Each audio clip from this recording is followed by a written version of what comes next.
My son shoved me violently off the edge of the boat, his voice echoing over the restless waves. Say hello to the sharks. The words sliced colder than the ocean that swallowed me whole.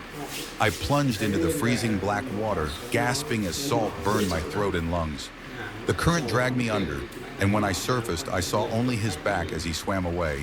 10 miles of merciless sea stretched between me and the safety of the shore. He thought he had ended me there, thought he had erased me from his life with one ruthless push. But fate had other plans. I fought, clawed, and endured. Hours later, battered and shaking, I reached land. And when Arnold returned home, smug and certain of his victory, he found me waiting in the shadows of his own doorway. My voice was steady, calm, but filled with fire. I've got something for you too. You won't believe what happened next. Before we continue, please subscribe to the channel and write in the comments what time it is where you are right now. Arnold didn't knock when he arrived that evening. He slammed his shoulder against my front door, the crash reverberating through the house until the knob gouged a dent deep into the plaster wall. He stormed inside like a hurricane, his briefcase thundering onto the dining table with such force that the salt shaker spun wildly before toppling over. I lowered my newspaper carefully, folding it along the creases as though nothing had happened. My glasses slipped down the bridge of my nose and I peered over them at my son. His expensive shirt clung damply to his neck, despite the cool, July breeze drifting in through the open window. His face was twisted with rage, his eyes bloodshot. Where's the money, old man, he spat. Arnold, what, don't play dumb with me. He paced between the kitchen and the living room, leather shoes squeaking against the hardwood floor. I know about the insurance policy. I know about the savings account. I need that money now. His fist came down hard on the oak table. My coffee mug jumped, spilling drops across the grain. Slowly, painfully, I pushed myself to my feet, my knees stiff with age. Son, you'll inherit everything when I'm gone. You know that. Arnold barked out a sharp, bitter laugh. He spun to face me, his eyes wild and unrecognizable. When you're gone, I can't wait that long. Do you understand? I cannot wait. From outside, I heard Mrs. Patterson's dog barking, the sound thin and distant. The ocean breeze that usually carried the comfort of salt and seaweed now felt sharp, biting. Arnold, please. I tried again, forcing calm into my trembling voice. Sit down. Let's talk about this properly. Talk? He roared, kicking my leather armchair, the very one Margaret had bought me for our 40th anniversary. I've been talking for months. You sit here, counting your money while I'm drowning. My hands trembled, but not from fear, disappointment, heartbreak, grief. This wasn't the boy whose laughter once filled these rooms. This wasn't the young man who'd made me proud at his graduation. I've offered to help you, I said softly, but you rejected every suggestion. Help, his voice rose to a furious pitch. You mean your lectures about responsibility? Your speeches about budgeting? He swept his arm across the mantel in a violent arc. Picture frames crashed to the ground, scattering across the floor. Our lives spilled out. Margaret smiling in her wedding dress, Arnold grinning behind birthday candles at 7 years old, Christmas mornings, glowing with joy. You're destroying my memories, I whispered. Good, he snarled. Maybe now you'll understand what you're doing to me. I took a step toward him, trying to summon the authority of a father, even as my heart cracked. Arnold, I won't give you money to gamble away. That isn't helping you. That's enabling you. His face twisted into something dark, a mask I had never seen before. He leaned in so close I could smell the sharp stench of alcohol on his breath. You stubborn old fool. You think you'll live forever. Maybe that'll happen sooner than you think. The words hung between us like smoke poisoning the air. Cold dread slid down my spine. For the first time, I saw not my son, but a man capable of ending me. Arnold's expression flickered. Panic crept in as he realized what he had just said. His eyes darted away, his breathing quickened. Without another word, he snatched up his briefcase and made for the door. Arnold? Wait, I called after him, my voice breaking. But he didn't look back. But he was already gone. His car engine roared to life in the driveway, a low, furious growl that shook the quiet night. Gravel scattered like shrapnel as his tires spun, spitting dust into the air. I stood frozen in the doorway, watching the red glow of his taillights shrink into the horizon until they dissolved into the heavy curtain of darkness. The silence that followed was deafening. I lingered there, gripping the frame of the door, as if the wood itself might hold me steady. The ocean breeze crept into the house, carrying with it the sharp scent of salt and seaweed. The door groaned on its hinges, creaking back and forth, as though echoing my own restless heart. Somewhere far out on the water, a foghorn bellowed low and mournful its sound, stretching through the night like a lament for everything I had just lost. 7 days passed. Not a word from Arnold. No call, no text, nothing.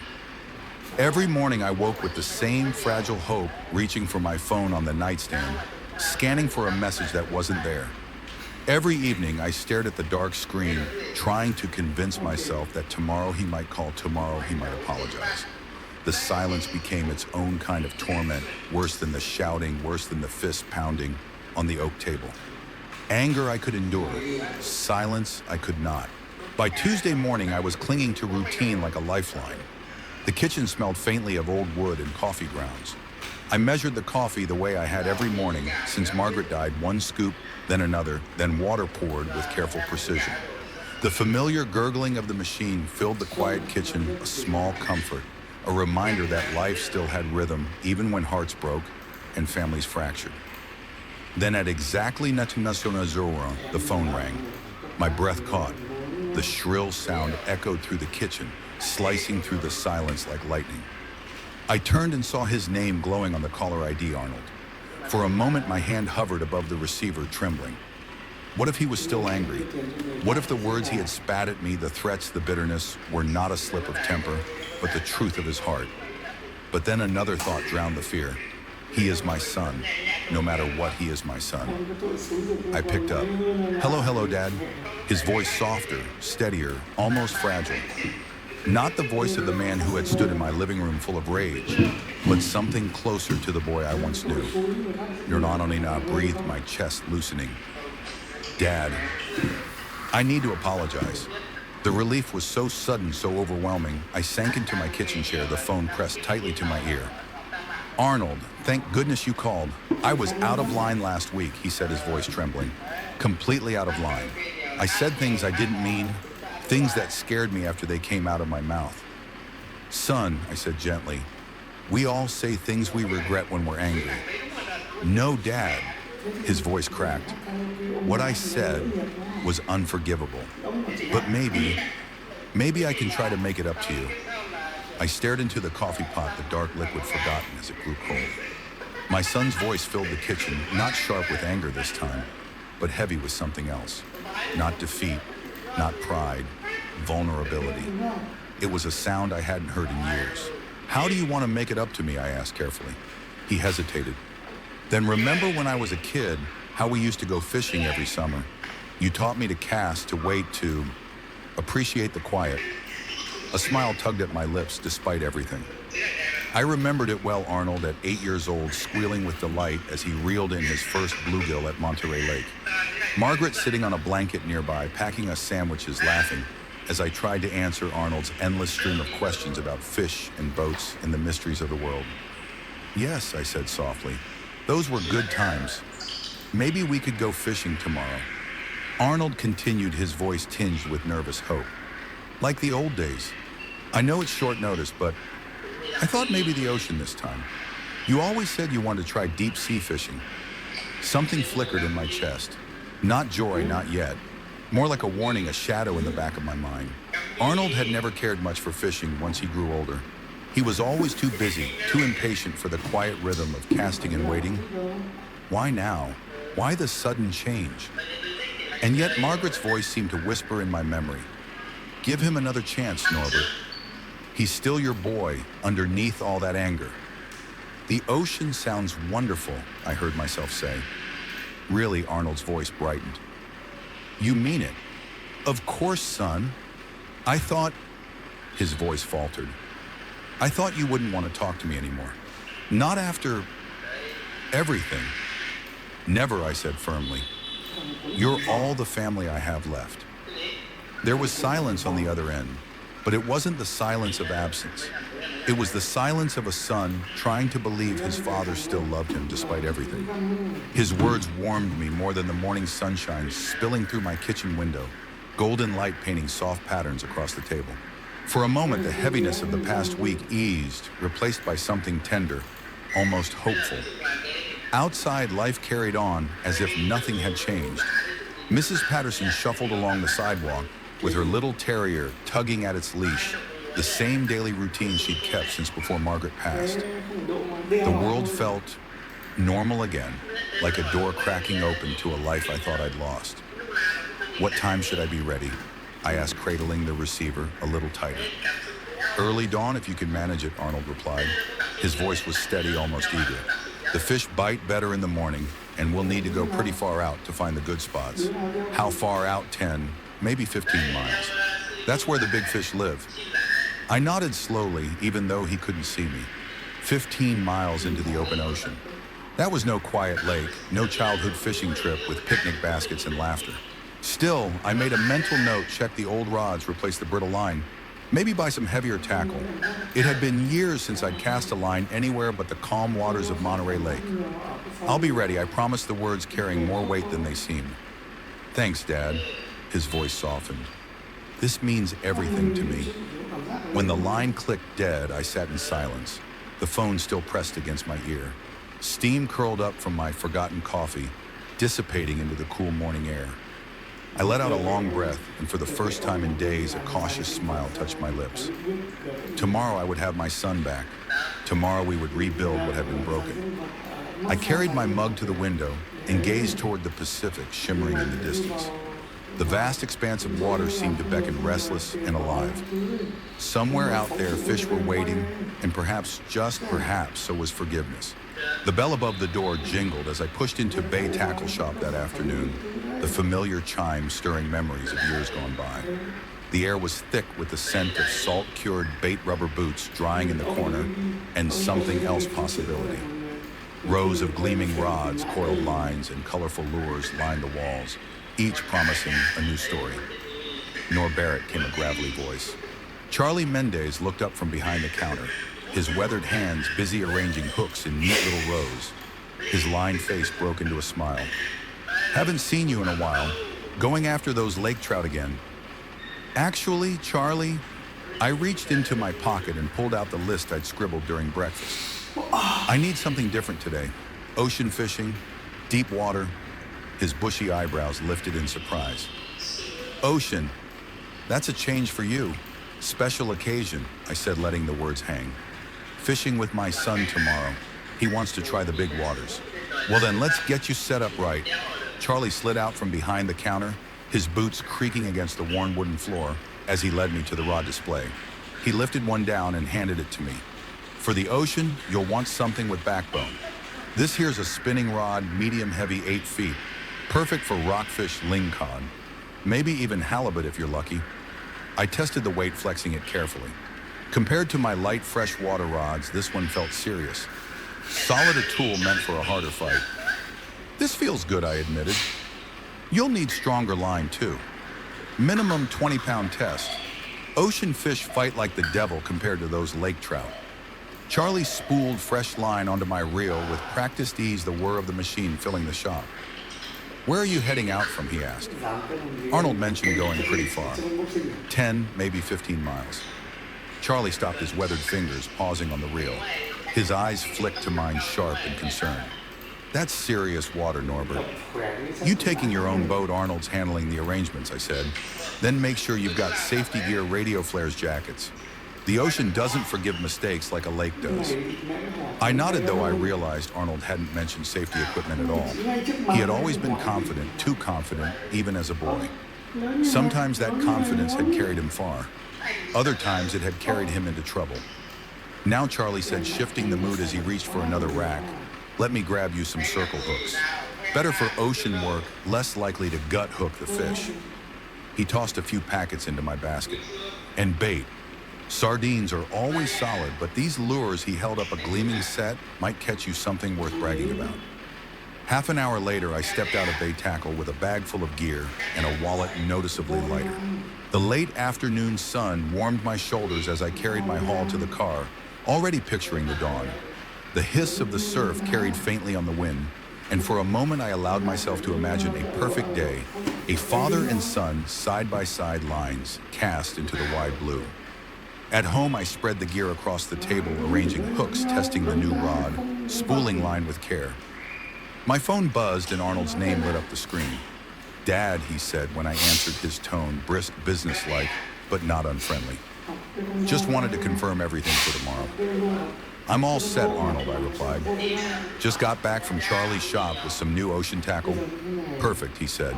And then after a pause, almost too soft to hear, "See you at dawn." "And you're okay with going pretty far out? I know you're used to staying close to shore." There was something in Arnold's voice that made me pause. Not just curiosity, something sharper, heavier. An urgency that didn't quite fit the easy, casual tone of a son inviting his father on a fishing trip. "How far are we talking?" I asked, my words slow, deliberate. "Far enough to find the really good fish," he replied quickly. "Too quickly. Trust me, Dad, you'll love it out there. Just the two of us. Middle of the ocean. Nothing but water for miles." "Sounds peaceful," I murmured, though the picture in my head wasn't peace at all. "It will be," he assured me. "Totally isolated. Just us." His words lingered even after I hung up, echoing in the silence of my kitchen. I busied myself with preparations, trying to push aside the unease, scratching at the edges of my mind. I made sandwiches for tomorrow's trip, ham and cheese, the way Margaret always used to pack them, with just a touch of mustard. I filled my old thermos with coffee, strong and black the way I liked it. Habit made me pull out my phone and check the weather app one last time. Perfect conditions, light winds, calm seas, visibility excellent. Nothing in the forecast gave me reason to worry. And yet the heaviness in Arnold's tone replayed in my mind like a distant drum beat. I laid out my clothes for the morning, old jeans faded from years of work, a warm jacket, and my lucky fishing hat, the same one I had worn when Arnold caught his very first fish 25 years ago at Monterey Lake. I could still see him in my memory, grinning so wide his eyes nearly disappeared, holding up that wriggling bluegill as if he had conquered the world. Margaret had been there laughing, snapping pictures, her voice bright with pride. That night I set my alarm for 5:30, though I knew I would wake long before it rang. Excitement, or perhaps something closer to nerves, buzzed just beneath my skin. After switching off the lamp, I turned to the window. Beyond the glass, the ocean stretched vast and silver under the moonlight. The water gleamed like liquid glass, a shimmering path that seemed to reach toward forever. Tomorrow, Arnold and I would be out there together. Tomorrow, perhaps, we would rebuild what had been broken. I clung to that hope as I closed my eyes. Arnold's pickup idled in my driveway at exactly 7:00 the next morning. Punctual, precise, almost too much so. The engine rumbled low, its exhaust curling like ghostly breath in the morning fog. I triple-checked the lock on my front door more from habit than caution, then walked down the steps with my tackle box in one hand and my thermos in the other. "Morning, Dad." Arnold leaned across the passenger seat, a smile stretched across his face. It looked genuine enough, though his fingers drummed restlessly against the steering wheel. "Morning," I answered, sliding into the cab, the familiar scent of his aftershave mixed with the sharp tang of gasoline. "Ready for our adventure?" His smile widened, but his eyes didn't quite match. "Been looking forward to it all night." I set my coffee carefully in the cup holder between us and fastened my seatbelt. The radio hummed softly, Buddy Holly crooning about true love, a strangely fitting soundtrack. For a morning I hoped would be about reconciliation, about second chances. Arnold pulled out of the driveway with more force than necessary. The tires spun slightly on the damp pavement before catching, flinging tiny bits of gravel behind us. "Beautiful morning for fishing," he said, his eyes fixed on the road. "Where exactly are we headed?" I asked, watching the mist lift from the fields as we merged toward the main road. "Lake Monterey's the other direction. Change of plans." His hands tightened on the wheel knuckles, pale against the dark leather. "There's bigger fish in the ocean, Dad. You like challenges." Something cold settled deep in my stomach. His words echoed too closely to last week's threats, too closely to the sharp edge of anger I thought we had left behind. "I don't know, Arnold," I said slowly. "The ocean can be dangerous. Trust me," he cut in his laugh, too quick, too forced. "When have I ever steered you wrong?" The question hung between us like morning mist, heavy and unyielding. I could think of several occasions more than I cared to admit, but today wasn't about reproach. Today was supposed to be about forgiveness, about letting the past drift away like tidewater. Highway 1 unfurled before us, a long ribbon of asphalt clinging to the edge of the cliffs. The coastline stretched ahead, the Pacific shimmering beneath the rising sun. Endless, restless waiting. Arnold drove like a man in a hurry, his hands gripping the wheel, as though the steering column were the only thing tethering him to the earth. He passed slower cars on blind curves without hesitation, the engine growling each time his foot sank into the accelerator. At every yellow light, instead of slowing, he pressed harder, darting through as the lights snapped red in our wake. My coffee sloshed violently in its thermos, with each sudden turn the lid rattling against the rim. "Slow down a bit, son," I said, bracing one hand against the dash. "We've got plenty of time." "Actually, we don't," Arnold replied curtly, eyes fixed on the road. Tide timing is crucial for ocean fishing. He checked the rearview mirror again, for the third time in less than 5 minutes. His jaw twitched as he continued. Peak feeding happens during very specific windows. If we miss them, we miss the chance for the big ones. I forced myself to look out the window, watching familiar landmarks vanish behind us. The suburban streets of Monterey, where children rode bikes and neighbors, tended lawns melted away into towering redwood forests. Sunlight filtered down in shifting beams between the trees, but I found no comfort in their beauty. Soon even the forest gave way to jagged cliffs and rocky coastline, the Pacific stretching endlessly at our side. "This is quite far from home," I said, doing my best to keep the concern out of my voice. "That's the point," Arnold answered smoothly. His smile flickered but didn't quite reach his eyes. No crowds, no competition, just us and the fish. "You'll love it out there, Dad. Totally isolated. Just the two of us, surrounded by nothing but water for miles." His words should have soothed me, but instead they pressed against my chest, tight and heavy. The thought of open ocean, beautiful yet merciless, sent a faint shiver down my spine. Margaret's voice rose softly in my memory, as though she were sitting right beside me. "Give him another chance, Norbert. He's still your boy." I turned my gaze to Arnold, hoping to see a trace of that boy in the man beside me. But all I saw was a rigid profile jaw, clenched eyes fixed forward with the unyielding intensity of a predator. The morning sun burned the last wisps of fog from the sea, revealing whitecaps dancing on restless waves. It was stunning, yes, but also a stark reminder of the ocean's unforgiving nature. I had fished these waters once before, many years ago. I remembered the way the land shrank into nothing, how the horizon swallowed you whole, how every direction looked the same until you couldn't tell east from west. Out there, you were at the mercy of the sea. "How far out are we planning to go?" I asked carefully, watching his knuckles whiten on the wheel. "Far enough to reach the point of no return," Arnold said. His words were meant to sound adventurous, maybe even playful, but to me they landed like stones in my stomach. The really good fish, he added, stay in the deep water, away from everything. 20 minutes later, Arnold swung the truck into a small marina parking lot. The brakes squealed faintly as we came to a stop. Above us, seagulls wheeled and screamed their cries, blending with the steady slap of waves against the docks. The salty air was thick, filled with diesel fumes from boat engines sputtering to life. Wooden planks groaned underfoot as fishermen hauled coolers and gear toward their vessels. Families moved in cheerful clusters, children laughing, pointing at the gulls circling overhead. But despite the bustle, there was a strange emptiness. Many slips stood vacant, their ropes swaying against bare posts. The sea seemed to whisper through them, low and restless. Arnold killed the engine. The sudden silence inside the cab was startling. I could hear the thud of my own heartbeat, heavy and insistent, mingling with the rhythmic slap of water against hulls outside. I stepped out slowly, my legs stiff from the long drive. The morning fog clung low to the surface of the water, swirling around the boats like ghostly fingers.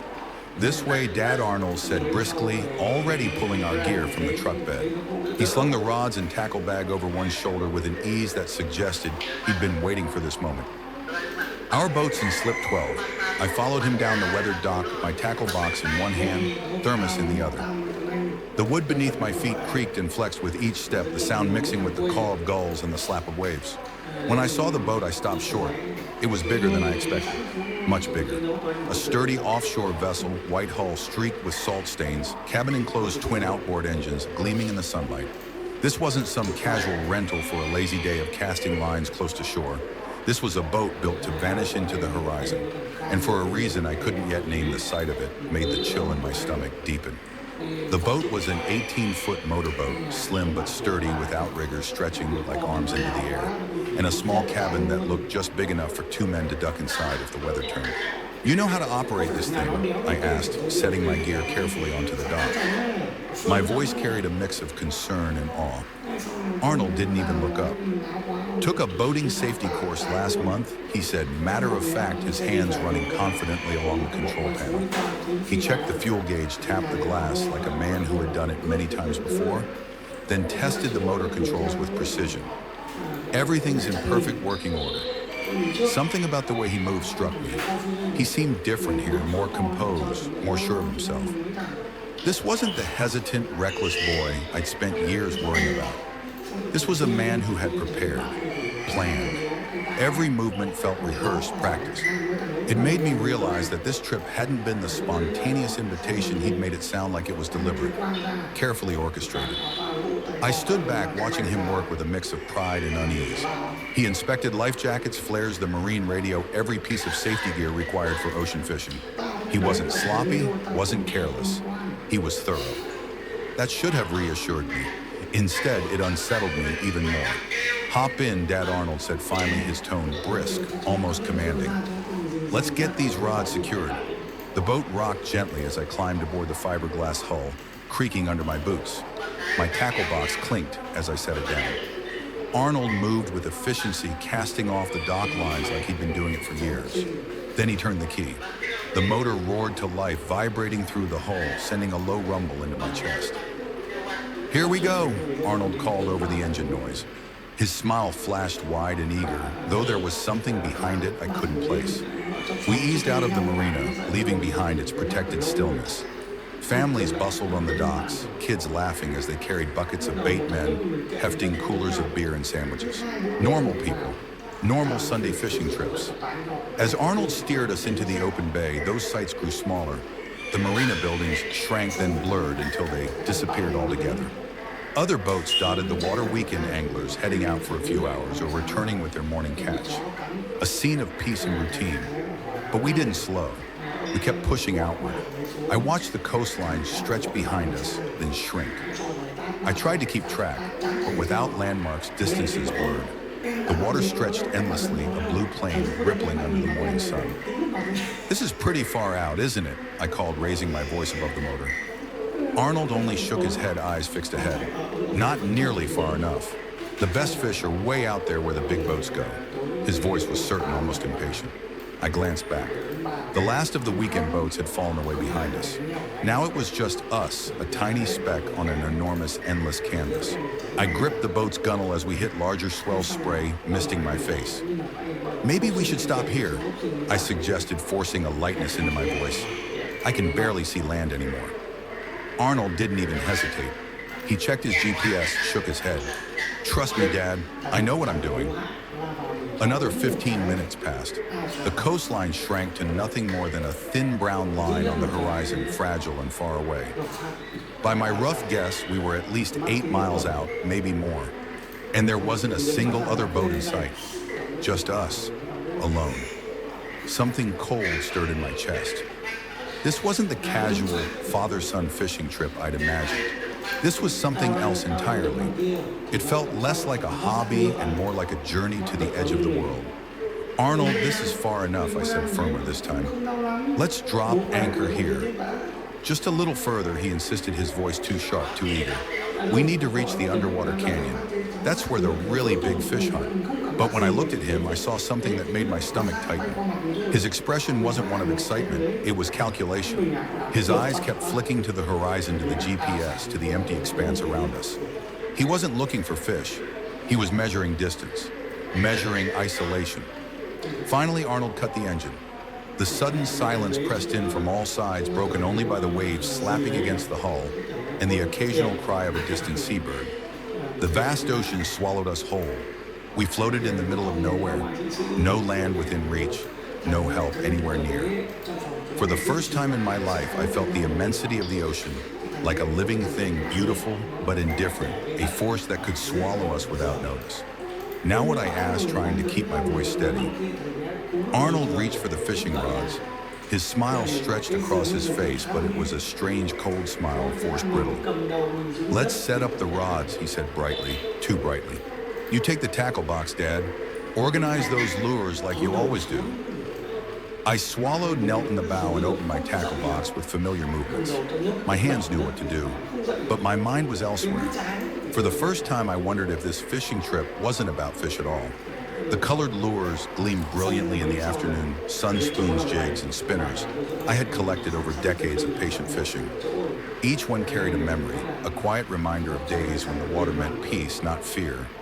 Normal tools for a normal day, yet nothing about this day felt normal.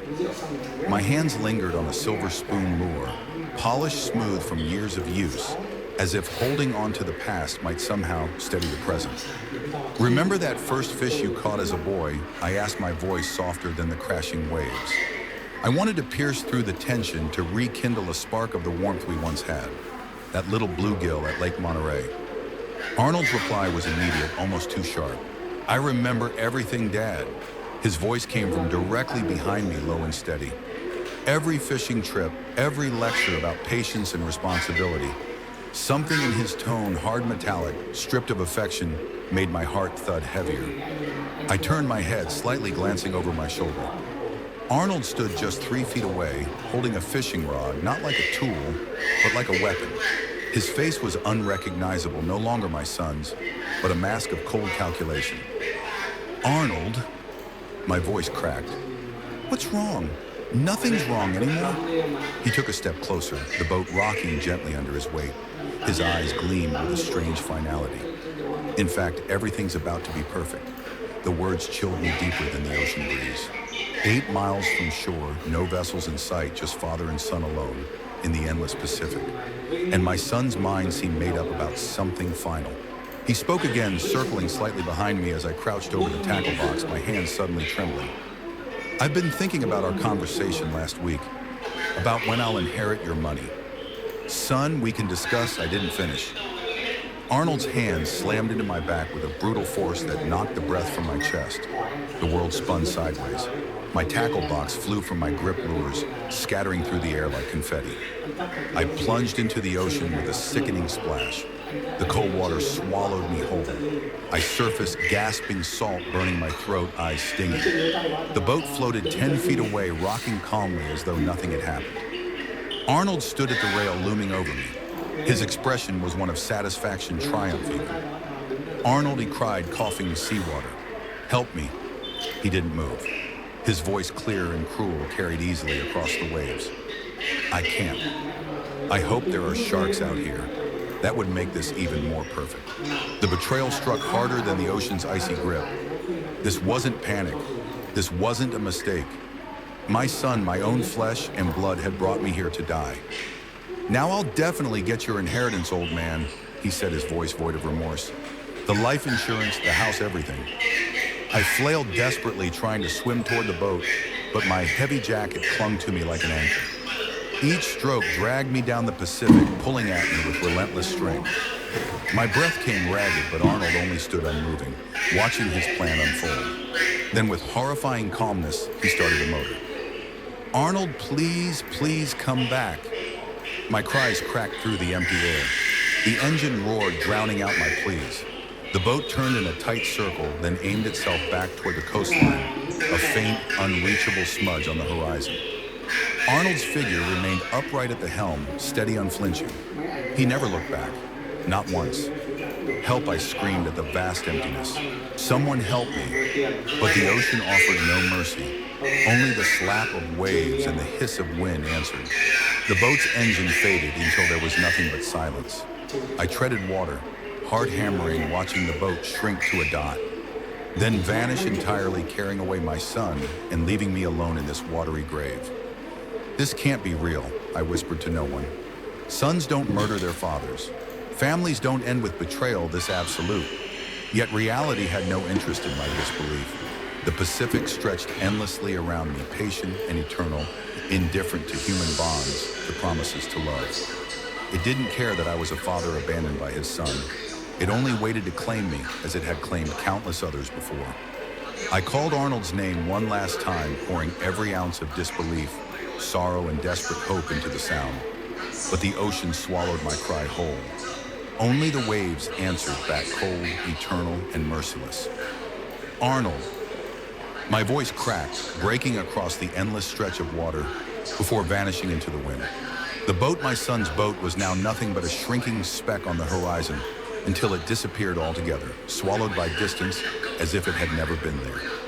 All that remained before me was the sea, vast, merciless, and infinite, a void that had just devoured the last shred of trust I'd held for my own flesh and blood. Silence fell heavy and crushing. The only sound was the relentless slap of waves against my face, cold and indifferent.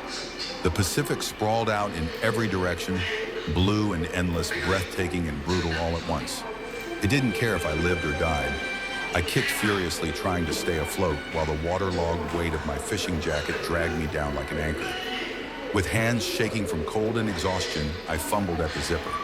My fingers were clumsy numb, but finally I managed to wrench it open and shove the heavy canvas off my shoulders. The jacket plunged downward, swallowed instantly by the dark abyss below. I felt lighter, yes, but also frighteningly exposed, alone, defenseless against the chill that gnawed at me from every side. The water was bone-deep cold, no more than 60 degrees. Every second I lingered, it stole more of my body heat. I had to keep moving, stop, and I was finished. That's when her face appeared, my wife. I remembered the way she looked during her last day's cancer, eating away at her, but never dimming her spirit. On the hospital bed, her hand had gripped mine, with a strength that didn't match her frail body. "Don't you ever give up, Norbert," she had whispered, her voice both weak and unshakable. "No matter how impossible things seem, there's always hope." Her words struck me like a flare in the darkness.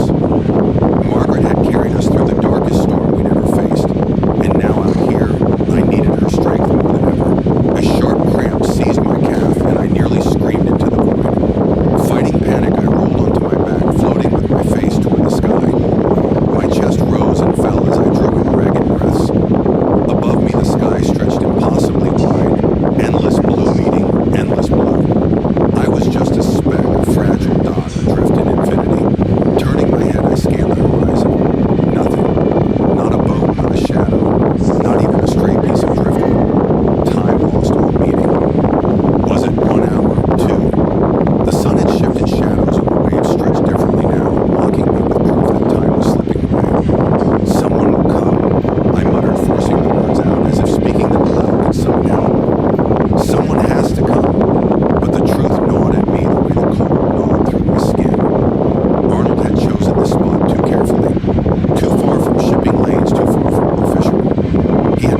draped jackets over my shoulders. Others pressed business cards into my trembling hands, promising help with legal counsel, press coverage, or simply moral support. It was overwhelming, this outpouring of humanity from people who owed me nothing. The evidence is overwhelming, Judson explained firmly to the detective, still on the line. Witness testimony from dozens of people, the physical evidence of abandonment at sea, and the financial motive clear as day. This will be a straightforward prosecution. Riley reappeared in the doorway, helmet tucked under his arm, his expression serious but reassuring. Aircraft is ready for immediate departure, Senator. Weather's clear all the way to San Francisco. Judson nodded sharply, then turned to me. His gaze was steady, heavy with purpose. This ends tonight. I swallowed hard, my voice catching, as I looked around at these people, these strangers who had saved me. All of you, you've given me back my life. Thank you. Judson's jaw tightened, his words sharp as steel. Arnold Hayes will regret his choices for the next 20 years. Justice moves swiftly when it has the right motivation. The helicopter's engines roared to life blades, whipping the air with a deafening rhythm. The vibration shook the yacht's deck, rattling glasses and sending napkins fluttering like white flags in the gale. Riley secured every loose item, his movements confident and unflinching. As we approached the aircraft, Judson laid a firm hand on my shoulder, his voice steady even over the rising thunder of the rotors. Ready to face your son, Mr. Hayes? The question struck me like a bolt. My son, my own blood. Betrayal burned in my chest, mixing with exhaustion, grief, and a hollow ache that no justice could truly erase. But beneath it all, a quiet strength had begun to stir. Yes, I whispered hoarsely. I'm ready. The helicopter lifted, carrying us into the night. Hours later, its blades slowed to a whisper as Riley guided us down into Golden Gate Park. The first pale light of dawn crept across San Francisco, casting long shadows over the city's opulent neighborhoods. Fog rolled back from the bay, unveiling Pacific Heights in all its polished splendor. Waiting near an unmarked police car was Detective Maria Lopez. Her dark hair was pulled back tightly, her stance exuding both discipline and empathy. She stepped forward, shaking my hand with professional resolve. Mr. Hayes, I'm truly sorry for what your son put you through, she said quietly. We've had units in position around his home since before dawn. He returned 30 minutes ago. Through the thinning mist, I caught sight of Arnold's BMW glinting in the driveway, just 3 blocks away. His house, 3 stories of glass, steel, and wealth, looked like a picture from a real estate magazine. Peaceful, serene, normal. A perfect lie built around a monster. A radio crackled in the stillness. Target just exited his vehicle. Appears intoxicated, moving slowly toward the front door. Detective Lopez's expression hardened. She adjusted her earpiece. Her tone clipped. All units hold position. The father wants to confront him directly first. We began walking, the 3 of us moving quietly through the pristine neighborhood. Towering houses loomed on either side, their immaculate facades watching silently, as though they too bore witness to the justice that was coming. My legs trembled with each step, not from weakness anymore, but from the weight of what awaited me. The moment was near. Arnold's house loomed ahead like a memory turned sour, a place where echoes of my past mocked me with every step closer. I could still see the Christmas tree that once glowed in the front window, still hear the laughter from birthday parties, still smell the turkey from Thanksgiving dinners. But now all of it felt like a lie. A carefully constructed facade to disguise the rot underneath. Arnold stumbled at his front door, clumsy with his keys. His expensive suit was wrinkled, his tie half loosened, the stench of alcohol drifting across the cool morning air. He looked like a man celebrating, raising glass after glass to what he believed was his greatest triumph, my death. Now Detective Lopez whispered into her radio, her voice sharp and steady. I stepped forward from the shadows, every nerve in my body alight with purpose. Arnold finally managed to get the key into the lock when my voice cut through the silence. Hello, son. The keys slipped from his fingers and clattered onto the concrete steps, the sound echoing louder than a gunshot in the still neighborhood. His face drained of all color. For a moment, he just stared at me, frozen, his mouth opening and closing like a fish dragged from water. How are you? His words came out, hoarse, broken. You were supposed to die. I kept my voice calm, steady as stone. The ocean had different plans. The weight of the moment pressed down on us both. I felt no rage, no chaos in my chest, only a strange, unexpected peace. After everything he had done, after all the cruelty and betrayal, here we were, father and son, opposite sides of a war neither of us could ever win. I prepared a surprise for you too, Arnold, I said evenly. Panic clawed at his face. His breathing quickened. This can't be happening. I saw you drown. I watched you go under. But before his panic could unravel, further shadows moved around us. Police officers emerged from concealed positions, like phantoms, their weapons ready, their steps silent but decisive. They surrounded the house with professional efficiency, the weight of justice closing in from every angle. Detective Lopez stepped forward, her badge glinting in the pale light, handcuffs ready. Arnold Hayes, you are under arrest for attempted murder. You have the right to remain silent. Anything you say can and will be used against you in a court of law. Her voice rang with the authority of final judgment. Arnold's knees buckled. He collapsed backward against his front door, the polished wood doing nothing to support the storm breaking inside him. This isn't real. This can't be real. His voice was a whimper, now a man stripped of all power. I took a slow step forward, my voice low but unshakable. The ocean brought me back Arnold. I watched as the officers clasped cold steel around his wrists. For the first time in months, I felt something close to peace. Justice was not just an idea anymore. It was flesh, it was sound, it was this moment. As they guided him toward the waiting police car, Arnold turned his head, his eyes wild, desperate. Dad, I didn't mean I cut him off with a steady gaze.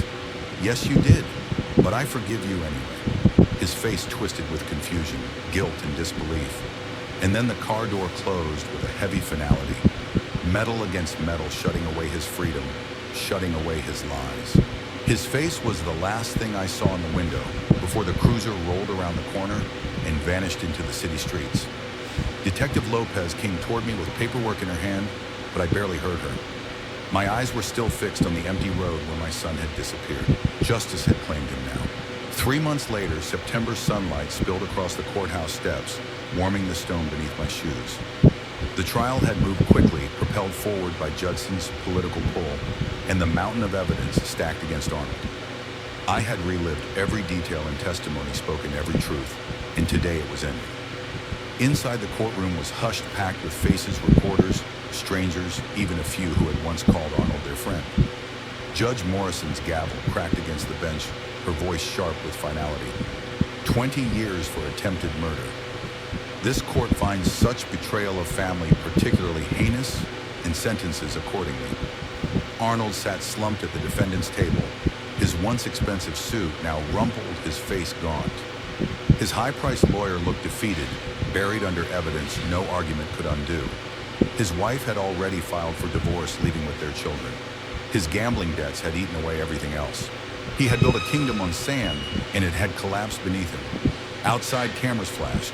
Reporters shouted questions, microphones thrust forward. But I kept walking. There was nothing left to say. Justice had been served. That afternoon in a quiet office, far from the chaos, I signed papers transferring half my savings and the life insurance payout I no longer needed. Every cent would go into education funds for my grandchildren. Whatever curse Arnold had created for himself, it would not fall on them. Judson leaned back in his chair aboard his yacht as we reviewed the documents together. His eyes softened as he studied me. That's remarkably generous. I looked out across the water, the sunlight catching the waves. Margaret always said children shouldn't pay for their parents' mistakes. The ache in my heart remained, but for the first time it carried no bitterness, only truth and the faintest glimmer of peace. I cast my line into the same restless Pacific waters that had once nearly swallowed me whole. The gentle tug of the current against the line, the rhythmic slap of waves against the yacht, it all felt strangely comforting now. Life had a way of circling back, of transforming pain into peace. I smiled faintly. Besides, I have more than enough for my needs. Judson sat across from me, his own rod propped at the edge of the railing, his posture relaxed yet attentive. We fished in companionable silence, the kind of silence that only exists between men who have faced storms both literal and metaphorical and come out alive on the other side. Ours was a friendship born not out of convenience or chance, but from survival justice and the quiet respect forged in crisis. His political power had once ensured that Arnold was swiftly brought to justice, but time had reshaped our bond into something deeper, two lives unexpectedly braided together. Any regrets about the volunteer work, Judson asked, breaking the stillness as he reeled in his line, checking the bait with practiced hands. His voice carried more curiosity than judgment. None whatsoever, I answered firmly. 3 days a week, I stand before ocean rescue volunteers, teaching them what I learned when survival was no longer a choice but a demand. I tell them about the cold, the silence, the betrayal, and how hope, just the stubborn refusal to quit, can be the difference between life and death. The program had welcomed me with open arms, treating my scars not as wounds but as lessons. My survival had become more than just a personal triumph. It had become a curriculum, a real-world testimony to endurance, to faith, and to the unyielding strength of the human will. Margaret would approve. I continued softly, my eyes following a group of seabirds as they plunged into the glittering waters. She always believed suffering meant nothing unless it helped someone else. She endured so much pain with grace, always saying hope was a gift to be shared. Judson nodded quietly, his expression solemn, respectful. In my desk at home sat a small pile of letters from Arnold, each envelope sealed, each one unopened. I wasn't ready to face his words yet. Forgiveness, I had learned, wasn't a destination one could simply arrive at. It was a long, winding road that required time, humility, and strength. Someday, perhaps, I would read them. Someday, I might even visit him in prison, but not yet. The sun dipped lower, kissing the horizon and setting the Pacific ablaze with streaks of gold, crimson, and violet. The same ocean that had once sought to pull me under now reflected back peace, healing, and second chances. Judson and I packed our gear slowly, the quiet satisfaction of the day settling over us like a warm blanket. Before leaving, I reached into my wallet, touching the worn photograph of Margaret. Her smile, bright, eternal, met mine. "You'd be proud," I whispered silently. Proud that this story had not ended in revenge, but in justice, generosity, and renewed purpose. The yacht turned toward the distant shoreline, its engine humming a steady tune. Two friends stood side by side, gazing out over the open water, carrying with them the understanding that sometimes the worst betrayals carve the path to the most meaningful connections. Justice had been served, life moved forward, and somehow, against all odds, it had become richer than before. If you enjoyed this story, please like this video, subscribe to D Daily Stories, and share your thoughts in the comments. To listen to the next story, click on the box on the left. Thank you for watching.